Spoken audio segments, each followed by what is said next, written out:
Hello ladies, so in this video I want to go over online dating because within the past 10 years it's something that has become very central and very synonymous with the dating space, okay? And while it can play a role in finding the person that you want to spend the rest of your life with, finding new people to go on dates with, this dopamine that it gives you is very short term, and this can be very harmful in actually finding the one for you, okay? So I want to go over couple of things. Firstly, why is this the case? And secondly, what can you do about it to actually combat that? So firstly, why is it the case? Well, it makes sense, right? It's an app. The people who created it want you to be on that app for as long as possible. So it's not optimized for you to find dates, because if you find a date, you're probably going to delete the app, in which case they would lose out on you as a customer. If you stay on that app though, they're going to benefit from it. So they want you to stay on it.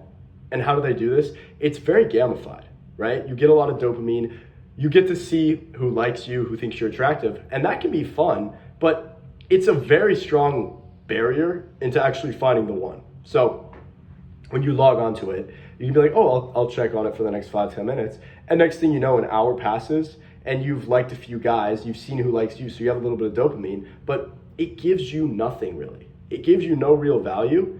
And that's because you're looking at it with the wrong lens from the wrong angle. So given the fact that it gives you this dopamine, you might think that, you are making strides, that you're going to be closer to finding the one who you marry. But the thing is when you're older, right, when you're on your deathbed, I've never heard anybody say, gee, I wish I spent more time on Tinder. I wish I spent more time on Hinge, Match.com, all of the many sites. And you might have been on a few of these, so you can probably understand firsthand how this can be harmful.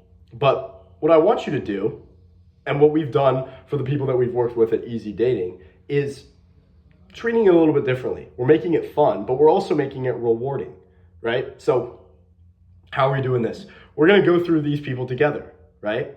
With your coach, Mike, we're actually gonna be going through Tinder, whatever dating site you choose, and it's going to be more of a fun game, right? Because when you really look at it from a broader lens, it's very funny at a lot of times, right? You might see people who have a spelling mistake or a grammatical mistake, and you can laugh about that stuff, right? And we also, on top of this, we want to look for people who actually match you, because you can't get a single read, for the most part, of somebody's energy, somebody's compatibility with you. You can't really do any of that on these dating sites. But what it can give you is, the potential to meet new people. And then from there, once you meet them in person, you can identify whether or not you could long-term see yourself with them, okay? So on these calls, when we're going through these people, we're gonna limit our time 30 minutes, 3 times a week, 3 to 4 times a week, and we're gonna cap it at that. From there, what is our course of action? Go on 6 to 8 dates, and from here, you'll be able to figure out, talking with Mike, that I really like this guy.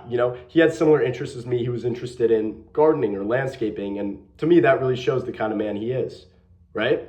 We're going to try and stay away from people who have, no connection to you whatsoever. If you couldn't imagine your life with them being in it, then for the most part, it doesn't really make sense for you to send them a like or whatever it might be. So we're going to want to use these dating sites a little bit more strategically instead of kind of like a video game, right? Because that's really what it is meant to be, is they want you to be on it, get attention, feel happy, and as a result of you getting that dopamine, they want you to go back on it later on, okay? So we're gonna wanna stay away from that. And with Easy Dating Coach, right, we've done this for clients before.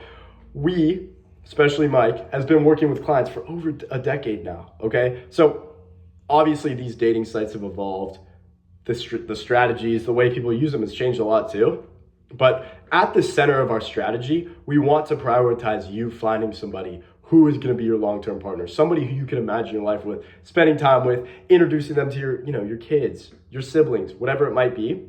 That's how we're going to do it. But the one thing that I want you to take away from this is that while dating apps obviously do have a place in society now, as things get a lot more online and tech-centered, if we are going to use these dating sites, we want to use them in a way that's actually going to give you, like an edge. Right? We don't want to use them just to boost dopamine and have fun.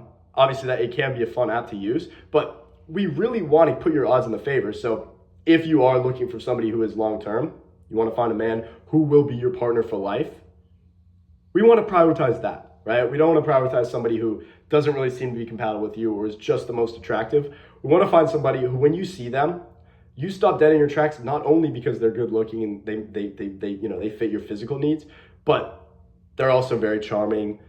They seem to be charismatic. They have a life, right? And you could envision your life with them as partners. Okay? So I hope you appreciated this video. But with easy dating, like I said, you're going to be able to actually work one-on-one with an expert in the field, somebody who's been doing this for 10 years, been successful in over 17 marriages, right? He's coached people who initially were, lost in their love life. They weren't sure, if they were ever going to find somebody who they would be able to call a husband for life, a partner for life, whatever it might be, okay? 17 of those people, none of them have been divorced.